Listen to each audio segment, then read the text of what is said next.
Okay, everybody. This is the great and glorious, soon to be famous one day, Nick Dutch, back again one more time for another delightful session. Continuing my theme, whereby at midday UK time I have a 3-card tarot reading going out, at midnight UK time I have a 3 runestone reading going out, and I'm now starting to incorporate the Wonders of the 40 Servants, which is Tommie Kelley's fantastic artwork, Divination and Magical System. So let's have a quick look and see what we can see here. All of these cards have got beautiful archetypal images based upon popular art, or what you would call it, like graphic novel-esque style, but with more to it.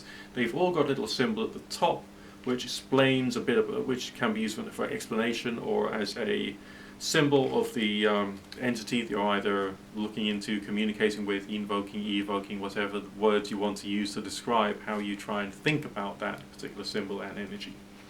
I'm going to do a 3-card reading for you, and then we'll see what we can see. Alright, here we go. Proper shuffling, including reversal, has happened. 3 cards. Okay. Right, the thinker, the librarian, and the media. You would have thought that thinking and the media would not go hand in hand, wouldn't you?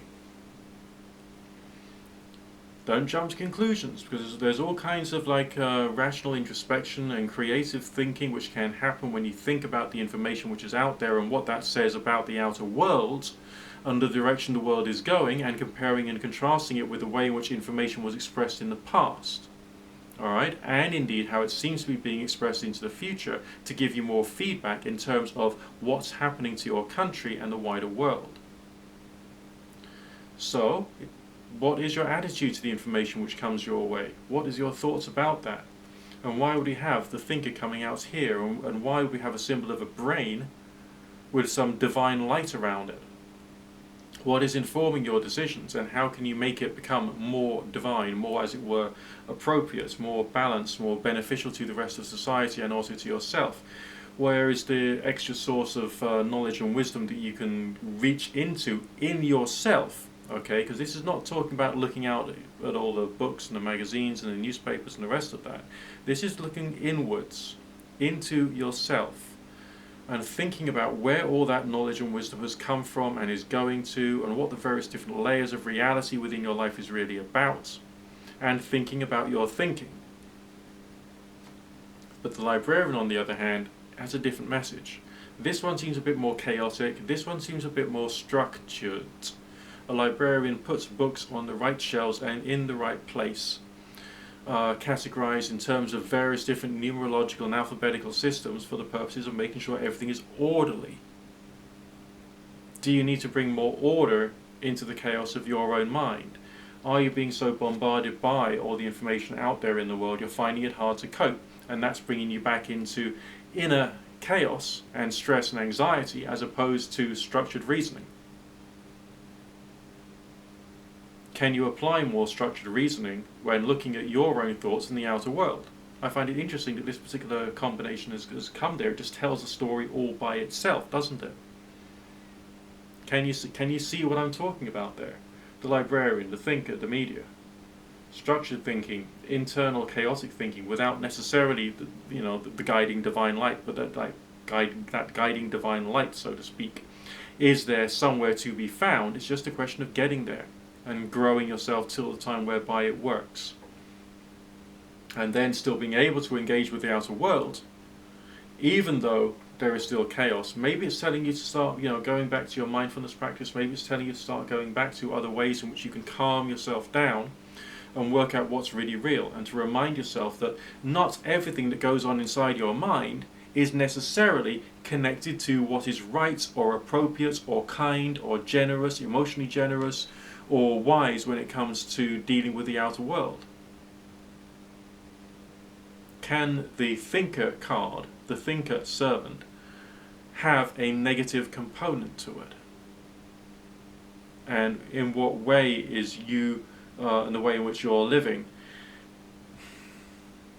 not quite there, not quite at that point of balance? Okay? The Buddhists talk about trying to live the middle way. In an intense society like the one we've got now, when we've got the threat of global thermonuclear war, we've got pandemic, we've got in the UK we've got the cost of living crisis, everyone's afraid, everyone's worried. How's that affecting your mental health? What can you do to improve it? Okay. The wonderful thing about life is that it always begs us or asks us to ask more and more and more questions, but doesn't always give us the hard and fast answers, maybe because there aren't any. I'll speak to you again very soon. Don't forget to rate, comment, subscribe, favourite, share, click the bell, click the friendly bell. Remember, I am your online street performer for today. I've got my hat open on the streets in the form of a button the shape of a heart with a dollar symbol in it. It's called the Super Thanks button.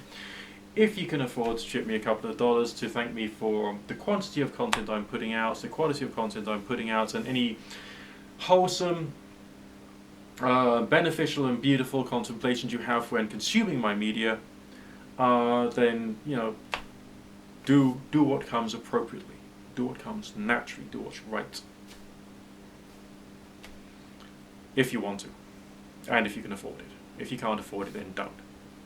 Alright, just look after yourself first. And the final thing I'll say is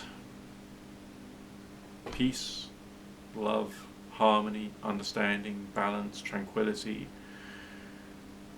I could go on all day doing that, couldn't I? Yes, I could.